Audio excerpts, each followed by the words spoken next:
कि आओ मैं बोध कराता हूं, महाभारत काल के दो महायोद्धा की गाथा तुम्हें सुनाता हूं। कि एक के बल से कांपता पूरा भूमंडल था, तो दूजे की मुरली पर नाचता पूरा ब्रजमंडल था। कि ग्रंथों से मिले सारे अमूल्य ज्ञान कलयुग में प्रतिकूल गए। जिन भाइयों से आज शिक्षा लेनी थी, उन भाइयों के रिश्ते को सारे कलयुगी भूल गए। कि आज भाई भाई का दुश्मन बन बैठा है, स्वार्थ बना जिसका मूल कारण है। अरे स्वार्थ त्याग का प्रतित्व को सीखो, जिसके स्वयं दो परमात्मा बड़े उदाहरण है।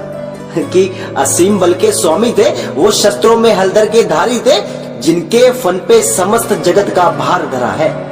वो आदि शेषनाग के बलराम अवतारी थे, और सर्वत्र और सर्व गुणवत्ता से सुशोभित करते वो सुदर्शन चक्र को धारण है। जगत पिता और संपूर्ण विश्व के परम रक्षक वो हमारे श्री कृष्ण स्वयं नारायण है। वो हमारे श्री कृष्ण स्वयं नारायण है। माँ देवकी के गर्भ से जन्म लेना था, मगर नियति ने दोनों को मैया यशोदा की गोद में स्थापित किया। अरे वो दो भाइयों की अद्भुत जोड़ी थी बंधु, जिन्होंने पूरे यदुवंश को धर्म से स्थापित किया। कि जिन्होंने पूरे यदुवंश को धर्म से स्थापित किया। बल के देव थे बलराम, और कृष्ण की लीलाएं अपरंपार थी। उन दोनों के उन पावन रिश्ते की भ्रातृत्व प्रेम ही आधार थी। कंस द्वारा भेजे राक्षसों को वो मृत्यु की निंद्रा में झुलाते थे। बलवानों में श्रेष्ठ बलराम अपने अनुज को कान्हा कहकर बुलाते थे। कि अपने अनुज को कान्हा कहकर बुलाते थे। और दूजी और हम सब के आराध्य अधर्मियों को मौत के घाट चढ़ाते थे। और अपने बड़े पूज्य भ्राता को कान्हा बड़े प्यार से दाऊ कहकर पुकारते थे। कि बड़े प्यार से दाऊ कहकर पुकारते थे। और आपको बता दूं कि प्रलंबासुर और देनुका जैसे दैत्यों को बलराम ने मारा था, और मुस्तिक और कुट रुक्मणी जैसे अधर्मियों के शरीर को दाऊ ने बीचों बीच से फाड़ा था। कि दाऊ ने बीचों बीच से फाड़ा था।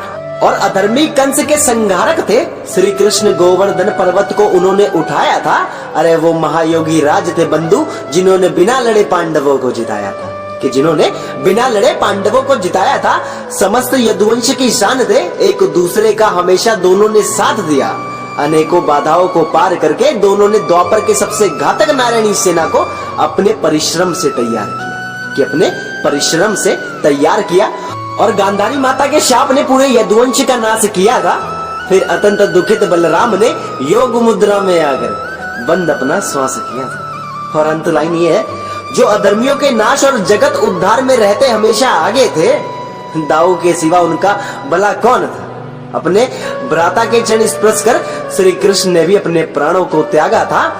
और आपको अंत में सुनाता हूँ कि अतुल्य प्रेम था दोनों में, अतुल्य प्रेम था दोनों में, जिन्हें समस्त देवता भी करते प्रणाम थे। दो शरीर में वो एक आत्मा कृष्ण बलराम थे। कि दो शरीर में एक आत्मा कृष्ण बलराम थे।